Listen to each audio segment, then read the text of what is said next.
But demonstrating slavery's influence on Missouri's history does not prove that slavery should be seen as a central element of William Jewell College's story. When the SMJP began its work, students examined the story that had traditionally been told by the Jewell community about slavery's influence on its history.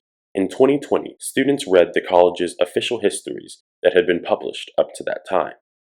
Slavery is almost entirely absent from those histories.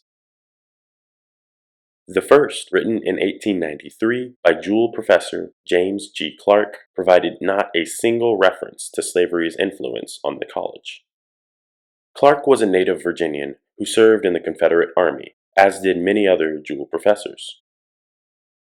The second official history, published in 1967, and the third, from 1999, contained a total of 4 sentences mentioning slavery. One refers to a story that a Jewell fraternity house had once been a stop on the Underground Railroad. The remaining 3 sentences celebrate Dr. Jewell for emancipating enslaved people he had owned. In those histories, Dr. Jewell is the only founder identified as a slave owner. SMJP students concluded that to understand slavery's influence on the college, they would need to research and write a new historical narrative from the ground up.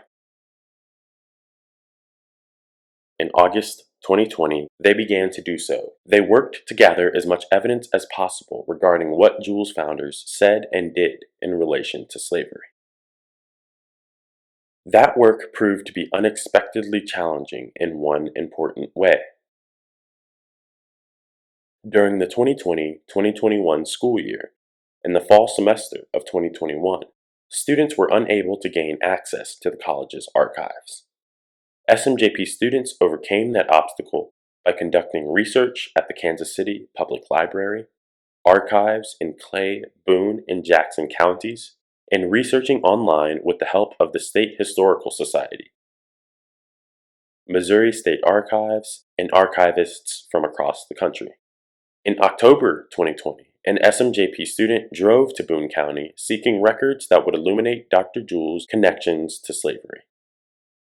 The student found that the college's traditional story that Dr. Jewell had freed in his will all the enslaved people he owned was incorrect. Dr. Jewell's will did free an enslaved man, Stephen, and set conditions under which an enslaved woman, Ellen, could be emancipated. But it also included provisions under which Ellen might remain enslaved.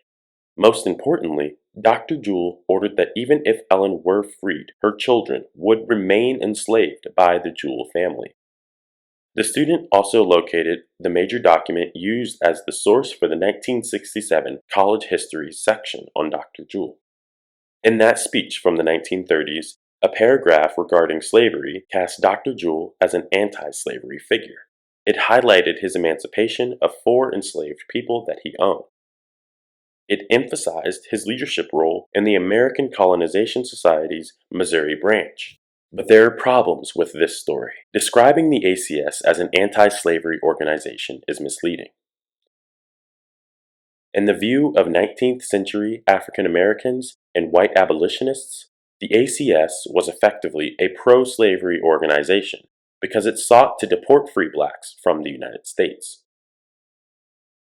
The SMJP has found records to confirm that Dr. Jewell did emancipate 4 enslaved people that he owned.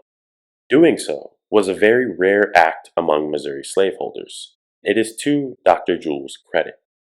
His record is clearly different from the many Jewell founders and early trustees who aggressively defended slavery as a morally correct, economically beneficial institution. But the SMJP has found no primary source evidence that Dr. Jewell ever publicly spoke out against slavery or criticized the institution privately. Dr. Jewell had opportunities to do so. Students located and examined Dr. Jewell's medical school dissertation. In the sections that referred to enslaved people, there is no sign that he objected to slavery. Students also found Dr. Jewell's testimony in a court case regarding the health of an enslaved girl. Again, there is no evidence of any anti-slavery sentiments. It is clear, based on the SMJP's research, that the college's official histories from 1967 and 1999 and the speech upon which they were based considerably exaggerate Dr. Jewell's anti-slavery record. Moreover, we must recognize that Dr. Jewell owned as many as 13 enslaved people. Those enslaved individuals labored in his home and other properties in Boone County. They labored in Jefferson City when he served in the state legislature.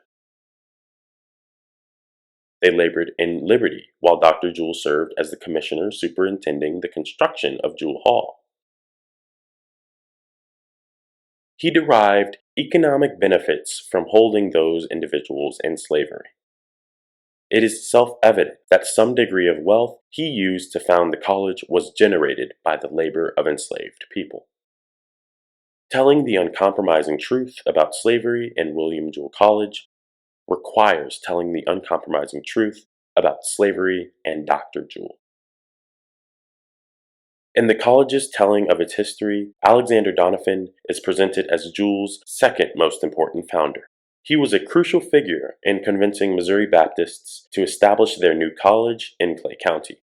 His renowned rhetorical skills played a role in that achievement. But just as important was the prestige he enjoyed as one of Missouri's most famous citizens.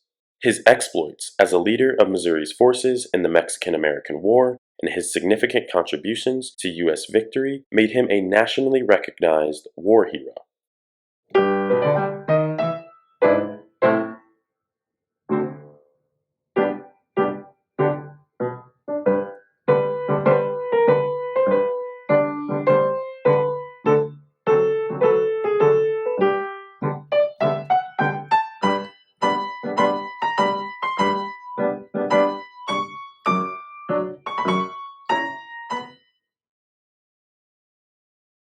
He was a highly successful defense attorney, a prominent leader in the Missouri legislature, and an advocate for education. He also had a reputation for acting on principle even when it meant going against popular opinion. When most Missourians sought to expel Mormons from the state, Doniphan led the legal defense of LDS church founder Joseph Smith. Doniphan was celebrated in his own time and up to the present for his many accomplishments. However, there is an element of Doniphan's life that Missourians in the 19th century were well aware of, but far fewer Missourians acknowledge today. In the years leading up to the Civil War, Doniphan ranked among the most important pro-slavery leaders in the state. Students dedicated 2 years to studying Doniphan's connections to slavery.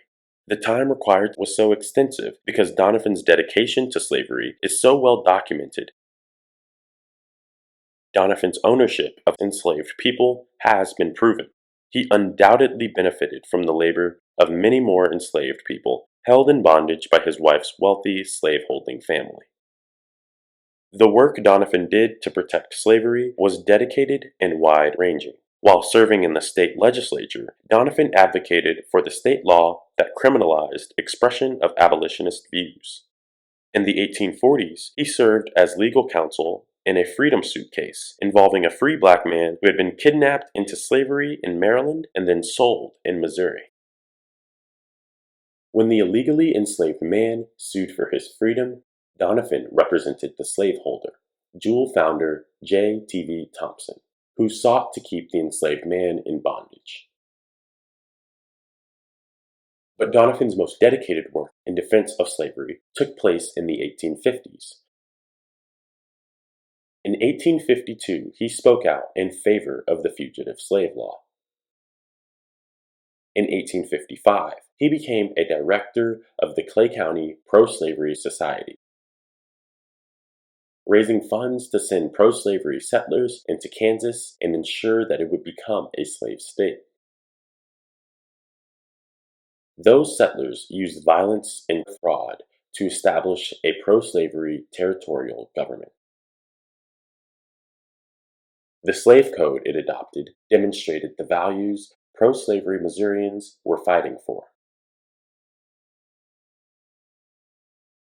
Doniphan was so prominent among pro-slavery Missourians that a leader of Free State forces, James Lane, challenged Doniphan and 100 of his followers to a large-scale duel to settle the status of slavery in the territory. In 1855, Doniphan was one of 3 candidates in Missouri who sought election to the United States Senate. He ran on a staunchly pro-slavery platform. In one election speech, he emphasized his personal investment in slavery, declaring that a large portion of my worldly wealth consists of slave property. His determination to win the struggle for slavery in Kansas was clear when he told fellow legislators that if Kansas became a free state, he would leave Missouri and immigrate to another slaveholding state where he could enjoy better protection for his property. Although he did not win the Senate election, Doniphan's pro-slavery record made him the favorite candidate of the strongest pro-slavery district in Missouri. In February 1861, Doniphan served as one of Missouri's delegates to the Washington Peace Conference, seeking to prevent civil war. He supported the Crittenden Compromise, a series of constitutional amendments that would have permanently enshrined slavery in the United States Constitution in exchange for ending Southern secession and restoring the Union. If Doniphan had achieved his goal, slavery would have extended across the American Southwest, reaching all the way to Southern California. Doniphan chose to support the Union in the Civil War, but maintained his pro-slavery stance for as long as possible. In 1863, he reluctantly endorsed the gradual emancipation of Missouri's slaves because he feared Missouri Republicans' plans for the immediate abolition of slavery. He advocated for a proposal that would have ensured at least some enslaved people continued to be held in bondage in Missouri into the early 20th century. In March 2021, SMJP students reported many of these findings to a large meeting of faculty, staff, and members of the college administration. Students argued that the college's praise for Doniphan must take into account a true history of his unshakable commitment to slavery.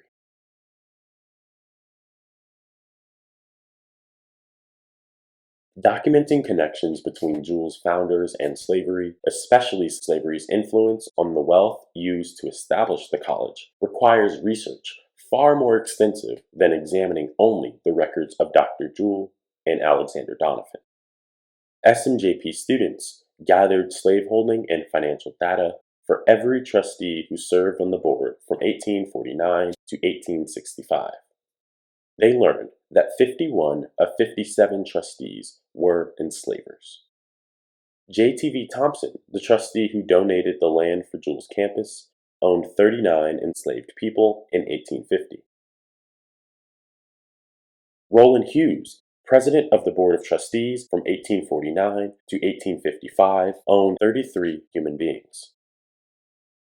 R.E. McDaniel, president of the board from 1860 to 1862, owned more than 50 enslaved people. McDaniel also sold human beings, as did at least a dozen other Jewell trustees. That list includes Reverend Robert S. Thomas. Thomas sold human beings while serving as the college president. In one large slave sale that took place at the Boone County Courthouse, Trustee David H. Hickman sold between 15 and 20 enslaved people. In Clay County, Trustee Edward M. Samuel sold Josephine, an 18-year-old enslaved woman, and her infant daughter. Trustee Dr. William Morton profited from the sale of an unnamed enslaved 11-year-old girl. But it was Trustee Madison Miller, who was also Liberty's first mayor, who participated in slave trading as a business venture. Miller was the business partner and son-in-law of banker, merchant, and slave dealer Michael Arthur. Together, the men owned a profitable, well-known merchant house in Liberty that sold a wide variety of goods. Among the merchandise were African American men, women, and children. The center of Jewell's origin story is the founder's admirable determination to create a new institution of higher education. The college's pro-slavery past is also a crucial aspect of Jewell's story. We should recognize all of the good things that the Jewell community has accomplished since 1849, while also having the intellectual integrity to study and learn lessons from negative elements of the college's history. The way Jewell students understand the college's origins has consequences for how they see the world. Students in earlier eras likely gave little thought to slavery's influence on the college's history. Their understanding of slavery's influence on the world beyond campus was likely just as limited. But perhaps now, in 2023, when members of the Jewell community learn a more accurate narrative of the history of slavery and Jewell, they will use that knowledge as a foundation for seeking a deeper understanding of how slavery has shaped the history of the United States as a whole. The next episode in the documentary series will illuminate how the Jewell faculty taught pro-slavery ideas in the classroom and how the college's leaders demonstrated pro-slavery values by their actions outside the classroom.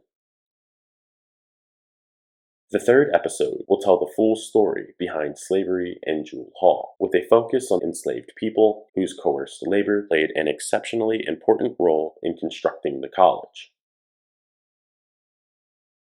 Individuals who resisted enslavement by members of the Jewell community will be the subject of the final documentary episode. Among the stories told will be that of Annis, who sought freedom at the age of 17, failed, but tried again 2 decades later.